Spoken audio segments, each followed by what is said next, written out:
Hi there. So today we're going to take a look at boundaries. This is one of my favorite topics and not so favorite topics. I'll tell you why.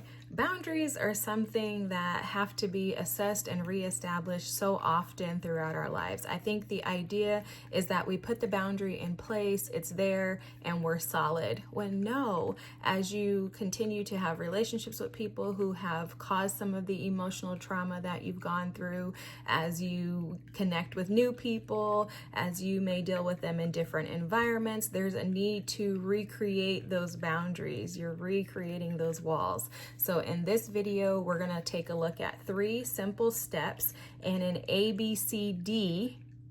It's my own little acronym that I came up with on how to create appropriate boundaries. If this sounds of interest to you, stay tuned as I assist you with practical solutions to help you heal alongside with me. So, first thing to look at as we dig into boundaries is, what are boundaries? What are they? Like, people talk about boundaries all the time, but what are they? In layman's terms, a boundary is just like a house. So imagine you being the house. You have walls in rooms to divide spaces up.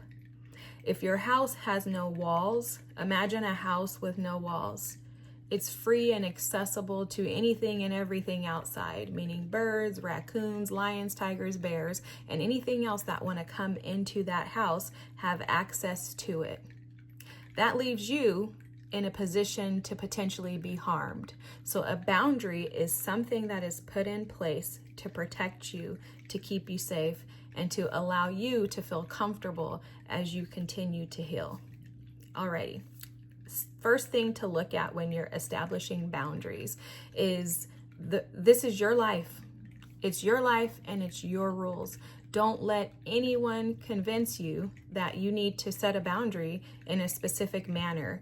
Boundaries are not specific to situations. You can't say everyone who slapped you is going to get the same boundary. You also can't say that everyone who, teased you in junior high school is going to get the same boundary. You can't say that your mom and your sister are going to have the same boundaries up. It doesn't work like that. That's why in every room in your house, if we continue along with that theme, every room in your house, the walls are different based on what needs to be protected. So your walls outside are not going to be exactly the same as your walls inside your bedrooms. Your bedroom walls may be a little thinner than your outside walls that protect and are the structure of the house, right? And that's because if the walls are thin outside, your house is going to get blown down. I don't know why I'm thinking of like the 3 little pigs, huff and puff and blow your house down, right? So there's a need for your boundaries to not be the same either. You can't say, I'm going to put this boundary up today with this person, and if they do anything else, I'm going to put that same wall up. It doesn't work like that. So let's look at our boundaries and color code them. I'm a visual learner, so I like to color code things. Let's color code our walls based on what happened to you, based on the offense. Number 2, boundaries don't cover all areas and they're not supposed to.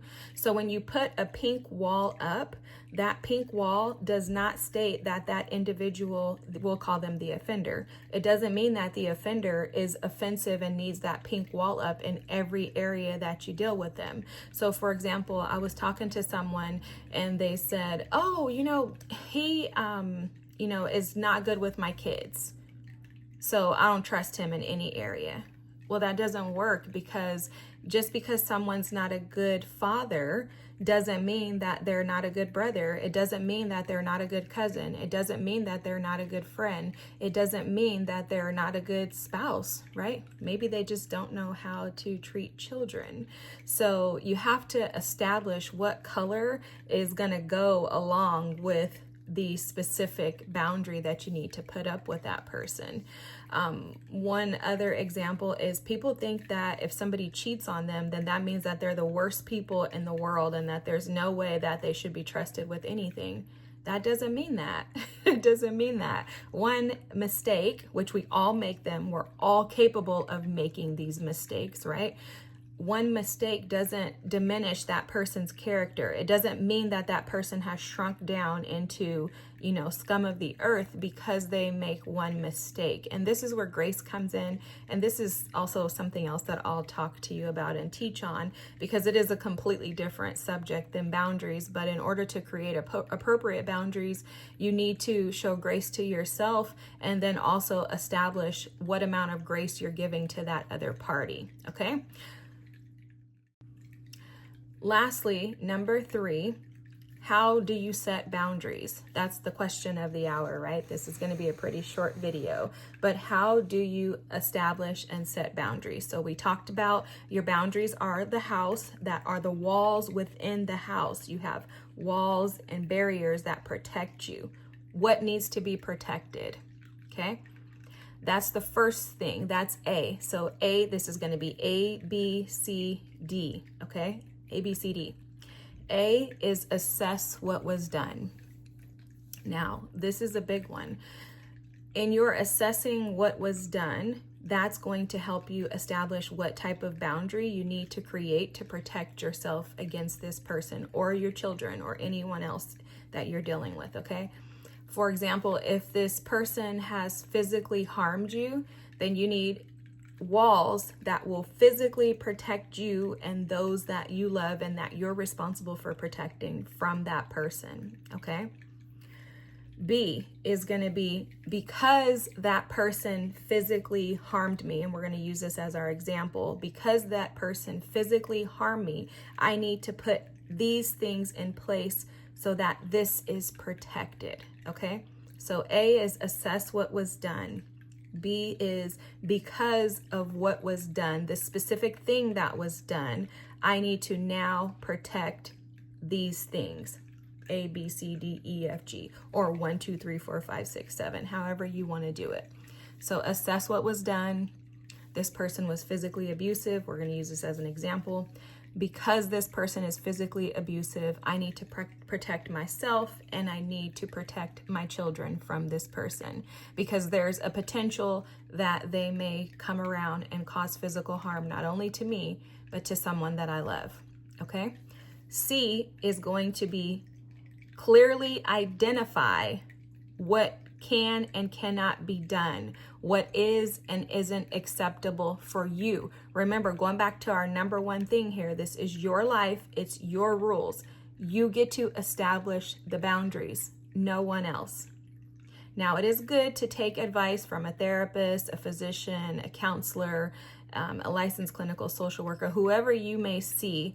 Absolutely, I recommend that you take their advice, as I'm not one. But I do want to remind you that this is your life and it's your rules. And the reason why I will continue to say that is because a lot of the times we take other people's advice, but it may not necessarily be what's going to protect us. Only you know what's best to protect you. You are the owner of your life. You can clearly delineate when you remove the rose-colored glasses, remove the haze that's over your eyes, stop wishful thinking about this person and see them for who they truly are. You will be able to assess and analyze what is most important to protect. If it's your heart, then you're of course going to want to think along the lines of, well, I can't allow that person in that space to where they have the opportunity to hurt me again, right? Or if it's something greater than that and you're like, well, we've been married for 40 years, I can't just leave them, then okay, how are you going to protect yourself moving forward? Because you can stay with someone and still protect yourself. You can also stay with someone and say, God, I trust that you are going to protect me because you have more power than I have on my own. Okay, so a couple of things to think about with C there. Clearly identify what can and cannot be done based on you owning your life and you creating your own rules. And then the other part of that is what is acceptable. If we go back to our example of the domestic violence example. So if someone has hit me, I'm going to A, assess what was done. You physically caused harm. 2, which is B, I'm going to Because of that, protect my physical body from you and those that I love. And then I'm going to clearly identify what is acceptable and what can and can't be done based on what I believe is best for me. And then D, you are going to not budge. D is don't budge until trust is restored. Okay, so oftentimes we create these boundaries and then we forget about them. You're just living life, especially if it's someone you're close to, you've been in a relationship with them for a long time. You're like, oh, I don't think she's going to do anything to me again. You know, I'm safe. You just go on, la, la, la, la, la, la, la, la, la, la. And then bam, the person has the opportunity to do it to you again, whatever it was that they did to begin with.